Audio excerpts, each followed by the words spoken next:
ओम शांति। 16 मई 2025 बाबा के महावाक्य। मीठे बच्चे, तुम्हारा लव एक बाप से है, क्योंकि तुम्हें बेहद का वर्षा मिलता है। तुम प्यार से कहते हो मेरा बाबा। प्रश्न: किसी भी देहधारी मनुष्य के बोल की भेंट बाप से नहीं की जा सकती है, क्यों? उत्तर: क्योंकि बाप का एक एक बोल महावाक्य है। जिन महावाक्यों को सुनने वाले महान अर्थात पुरुषोत्तम बन जाते हैं, बाप के महावाक्य गुलगुल अर्थात फूल बना देते हैं। मनुष्य के बोल महावाक्य नहीं, उनसे तो और ही नीचे गिरते आए हैं। गीत: बदल जाए दुनिया। ओम शांति। गीत की पहली लाइन में कुछ अर्थ है, बाकी सारा गीत कोई काम का नहीं है।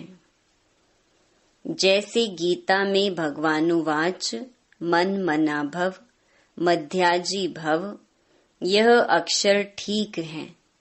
इसको कहा जाता है आटे में नमक।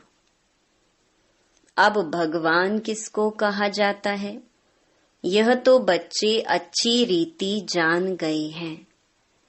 भगवान शिव बाबा को कहा जाता है। शिव बाबा आकर शिवालय रचते हैं। आते कहाँ हैं? वैशाल्य में। खुद आकर कहते हैं, हे मीठे मीठे लाडले सिकिलधे रूहानी बच्चों। सुनती तो आत्मा है ना। जानते हो हम आत्मा अविनाशी हैं, यह देह विनाशी है। हम आत्मा अब अपने परम पिता परमात्मा से महावाक्य सुन रहे हैं। महावाक्य एक परम पिता परमात्मा के ही हैं, जो महान पुरुष पुरुषोत्तम बनाते हैं।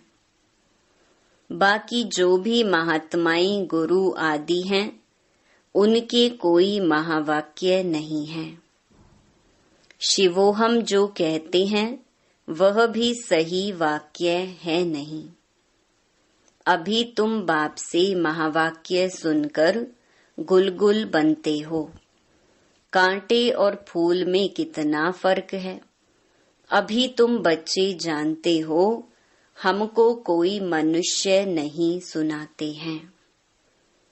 इस पर शिव बाबा विराजमान है।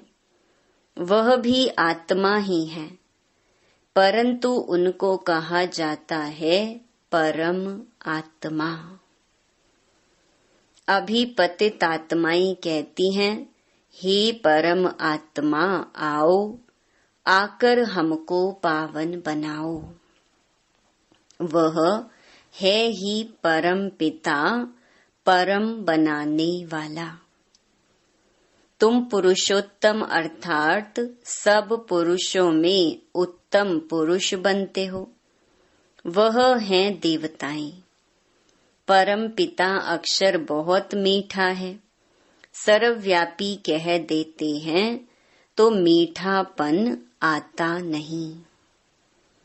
तुम्हारे में भी बहुत थोड़े हैं जो प्यार से अंदर याद करते हैं। वह स्त्री पुरुष तो एक दो को स्थूल में याद करते हैं। यह है आत्माओं को परमात्मा को याद करना बहुत प्यार से। भक्ति मार्ग में इतना प्यार से पूजा नहीं कर सकते, वह लव नहीं रहता। जानते ही नहीं तो लव कैसे हो। अभी तुम बच्चों का बहुत लव है। आत्मा कहती है मेरा बाबा। आत्माएं भाई भाई है ना। हर एक भाई कहते हैं बाबा ने हमको अपना परिचय दिया है, परंतु वह लव नहीं कहा जाता है। जिससे कुछ मिलता है उसमें लव रहता है। बाप में बच्चों का लव रहता है, क्योंकि बाप से वर्षा मिलता है। जितना जास्ती वर्षा उतना बच्चे का जास्ती लव रहेगा। अगर बाप के पास कुछ भी प्रॉपर्टी है नहीं, दादे के पास है, तो फिर बाप में इतना लव नहीं रहेगा। फिर दादे से लव हो जाएगा, समझेंगे इससे पैसा मिलेगा। अभी तो है बेहद का बाप। तुम बच्चे जानते हो हमको बाप पढ़ाते हैं, यह तो बहुत ही खुशी की बात है। भगवान हमारा बाप है, जिस रचता बाप को कोई भी नहीं जानते हैं। यह तो बहुत ही खुशी की बात है। भगवान हमारा बाप है, जिस रचता बाप को कोई भी नहीं जानते हैं। ना जानने के कारण फिर अपने को बाप कह देते हैं। जैसे बच्चे से पूछो तुम्हारा बाप कौन, आखरीन कह देते हैं हम। अभी तुम बच्चे जानते हो उन सब बापों का बाप है जरूर। हमको जो अभी बेहद का बाप मिला है उनका कोई बाप है नहीं। यह है ऊंच ते ऊंच बाप। तो बच्चों के अंदर में खुशी रहनी चाहिए। उन यात्राओं पर जाते हैं तो वहाँ इतनी खुशी नहीं रहेगी, क्योंकि प्राप्ति कुछ है नहीं। सिर्फ दर्शन करने जाते हैं, मुफ्त में कितने धक्के खाते हैं। एक तो यह टिप्पड़ घिसी और दूसरा फिर पैसे की टिप्पड़ घिसती। पैसे बहुत खर्च करते, प्राप्ति कुछ नहीं। भक्ति मार्ग में अगर आमदनी होती तो भारतवासी बहुत साहूकार हो जाते। यह मंदिर आदि बनाने में करोड़ों रुपया खर्च करते हैं। तुम्हारा सोमनाथ का मंदिर एक नहीं था, सब राजाओं के पास मंदिर थे। तुमको कितने पैसे दिए थे? 5000 वर्ष पहले तुमको विश्व का मालिक बनाया था। एक बाप ही ऐसे कहते हैं। आज से 5000 वर्ष पहले तुमको राजयोग सिखाकर ऐसा बनाया था। अभी तुम क्या बन गए हो? बुद्धि में आना चाहिए ना। हम कितना ऊंच थे, पुनर्जन्म लेते लेते एकदम पट आकर पड़े हैं, कौड़ी मिसल बन पड़े हैं। फिर अभी हम बाबा के पास जाते हैं, जो बाबा हमको विश्व का मालिक बनाते हैं। यह एक ही यात्रा है, जबकि आत्माओं को बाप मिलते हैं, तो अंदर में वह लव रहना चाहिए।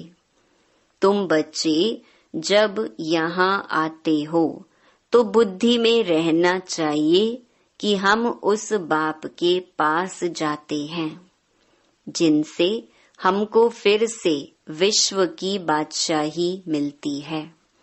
वह बाप हमको शिक्षा देते हैं, बच्चे दैवी गुण धारण करो। सर्वशक्तिमान पतित पावन मुझ बाप को याद करो।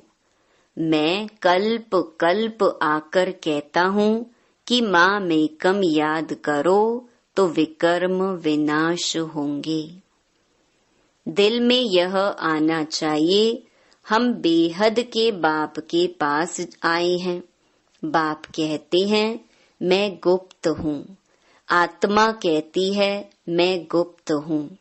तुम समझते हो हम जाते हैं शिव बाबा के पास, ब्रह्मा दादा के पास। जो कंबाइंड है उनसे हम मिलने जाते हैं, जिससे हम विश्व के मालिक बनते हैं। अंदर में कितनी बेहद खुशी होनी चाहिए। जब मधुबन में आने के लिए अपने घर से निकलते हो तो अंदर में गदगद होना चाहिए। बाप हमको पढ़ाने के लिए आया है, हमको दैवी गुण धारण करने की युक्ति बताते हैं। घर से निकलते समय ही अंदर में यह खुशी रहनी चाहिए। जैसे कन्या पति के साथ मिलती है तो जेवर आदि पहनती है तो मुखड़ा ही खिल जाता है। वह मुखड़ा खिलता है दुख पाने के लिए, तुम्हारा मुखड़ा खिलता है सुख पाने के लिए। तो ऐसे बाप के पास आने समय कितनी खुशी होनी चाहिए। अभी हमको बेहद का बाप मिला है, सतयुग में जाएंगे फिर डिग्री कम हो जाएगी। अभी तो तुम ब्राह्मण ईश्वरीय संतान हो। भगवान बैठ पढ़ाते हैं, वह हमारा बाप भी है, टीचर भी है। पढ़ाते हैं फिर पावन बनाकर साथ में भी ले जाएंगे। हम आत्मा अब इस छीछी रावण राज्य से छूटते हैं। अंदर में अथाह खुशी होनी चाहिए। जबकि बाप विश्व का मालिक बनाते हैं तो पढ़ाई कितनी अच्छी रीति पढ़नी चाहिए। स्टूडेंट अच्छी रीति पढ़ते हैं तो अच्छे मार्क्स से पास होते हैं। बच्चे कहते हैं बाबा हम तो श्री नारायण बनेंगे। यह है ही सत्य नारायण की कथा, अर्थात नर से नारायण बनने की कथा। वह झूठी कथाएं जन्म जन्मांतर सुनते आए हो। अभी बाप से एक ही बार तुम सच्ची सच्ची कथा सुनते हो। वह फिर भक्ति मार्ग में चला आता है। जैसे शिव बाबा ने जन्म लिया, उसकी फिर वर्ष वर्ष जयंती मनाते आए हैं। वह कब आया क्या किया कुछ भी नहीं जानते। अच्छा, कृष्ण जयंती मनाते हैं, वह भी कब आया कैसे आया कुछ भी पता नहीं है। कहते हैं कंसपुरी में आता है। अब वह पतित दुनिया में कैसे जन्म लेगा। बच्चों को कितनी खुशी होनी चाहिए। हम बेहद के बाप के पास जाते हैं। अनुभव भी सुनाते हैं ना। हमको फलाने द्वारा तीर लगा, बाबा आए हैं। बस उस दिन से लेकर हम बाप को ही याद करते हैं। यह है तुम्हारी बड़े ते बड़े बाप के पास आने की यात्रा। बाबा तो चैतन्य हैं, बच्चों के पास जाते भी हैं। वह है जड़ यात्राएं। यहाँ तो बाप चैतन्य हैं। जैसे हम आत्मा बोलती हैं वैसे वह परमात्मा बाप भी बोलते हैं शरीर द्वारा। यह पढ़ाई है भविष्य 21 जन्म शरीर निर्वाह के लिए। वह है सिर्फ इस जन्म के लिए। अब कौन सी पढ़ाई पढ़नी चाहिए व कौन सा धंधा करना चाहिए। बाप कहते हैं दोनों करो। सन्यासियों मिसल घर बार छोड़ जंगल में नहीं जाना है। यह तो प्रवृत्ति मार्ग है ना। दोनों के लिए पढ़ाई है। सब तो पढ़ेंगे भी नहीं। कोई अच्छा पढ़ेंगे, कोई कम। कोई को एकदम झट तीर लग जाएगा, कोई तो तवाई मिसल बोलते रहेंगे। कोई कहते हैं हाँ हम समझने की कोशिश करेंगे।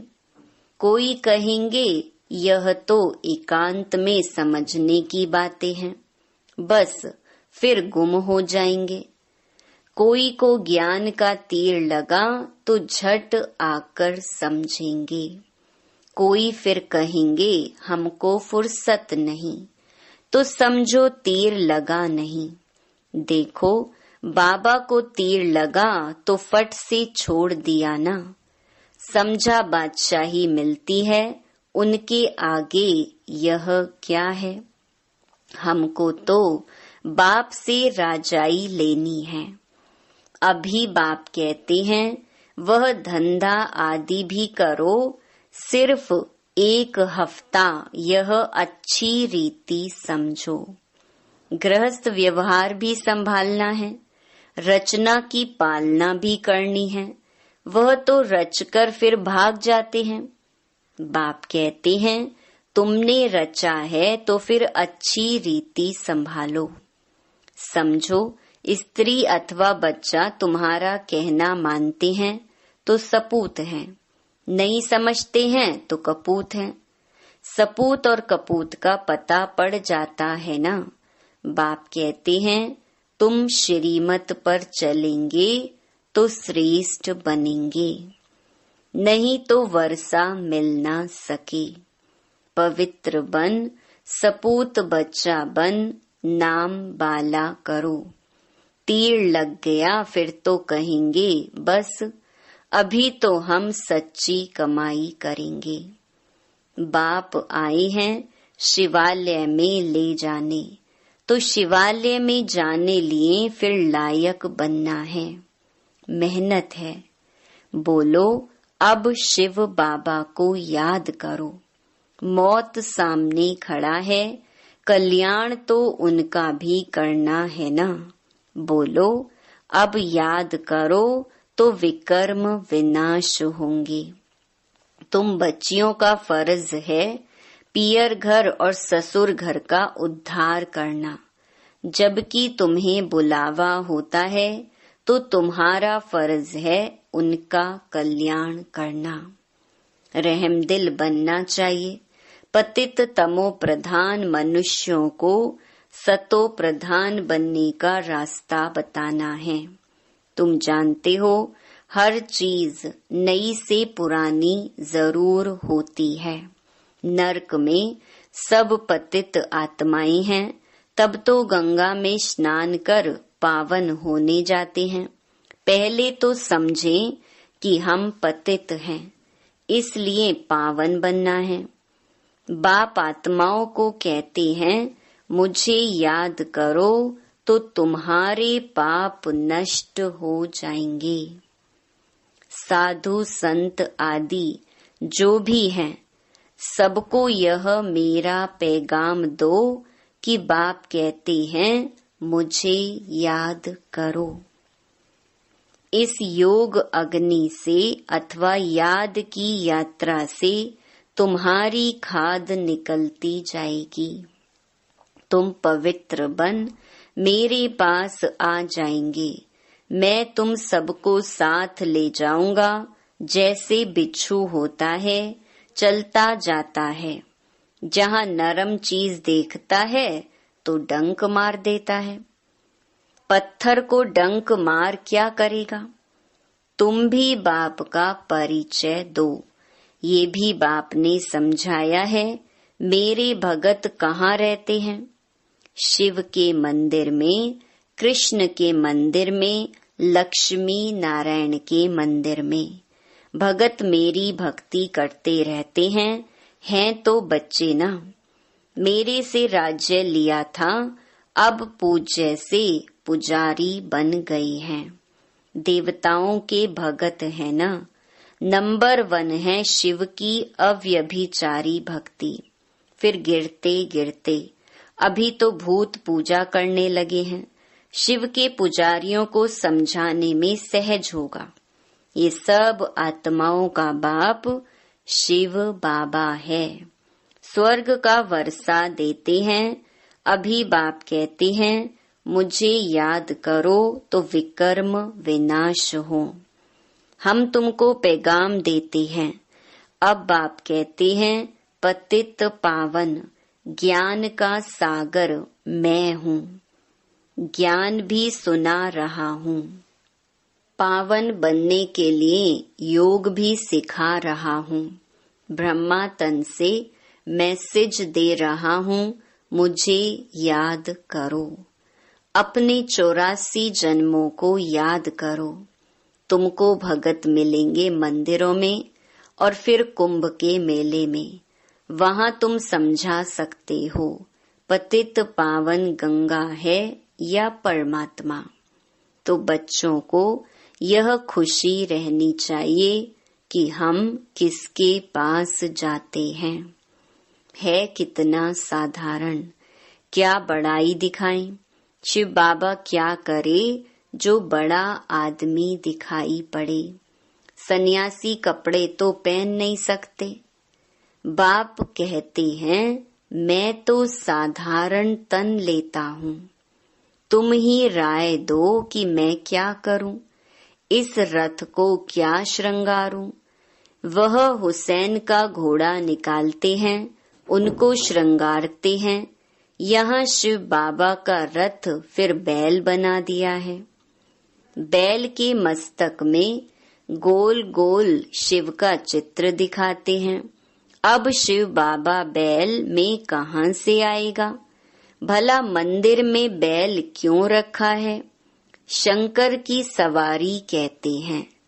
सूक्ष्म वतन में शंकर की सवारी होती है क्या। यह सब है भक्ति मार्ग जो ड्रामा में नूंद है। अच्छा, मीठे मीठे सिकिलधे बच्चों प्रति मात पिता बाप दादा का याद प्यार और गुड मॉर्निंग। रूहानी बाप की रूहानी बच्चों को नमस्ते। धारणा के लिए मुख्य सार।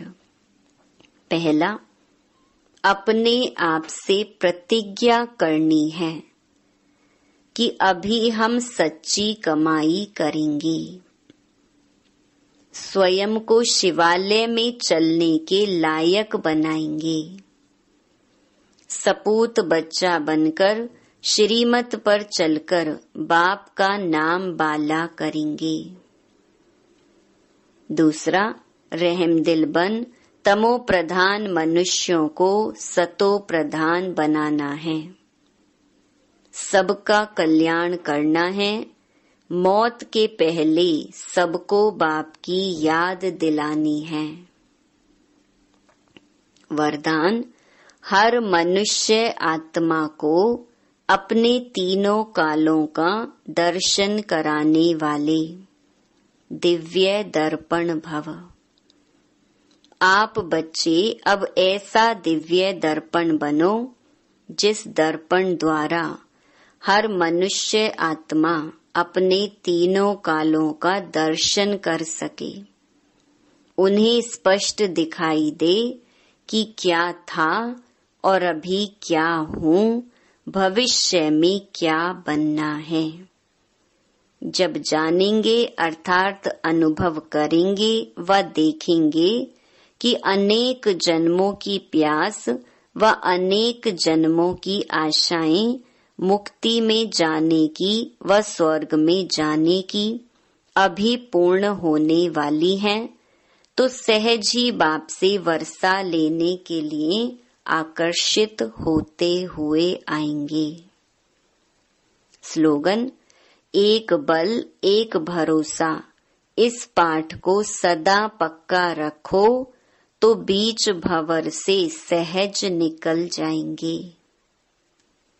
अव्यक्त इशारे, रूहानी रॉयल्टी और प्योरिटी की पर्सनालिटी धारण करो। वारिस क्वालिटी प्रत्यक्ष तब होगी जब आप अपनी प्योरिटी की रॉयल्टी में रहेंगे। कहाँ भी हद की आकर्षण में आंख न डूबे। वारिस अर्थात अधिकारी, तो जो यहाँ सदा अधिकारी स्टेज पर रहते हैं कभी भी माया के अधीन नहीं होते। अधिकारीपन के शुभ नशे में रहते। ऐसे अधिकारी स्टेज वाले ही वहाँ भी अधिकारी बनते हैं। अच्छा, ओम शांति।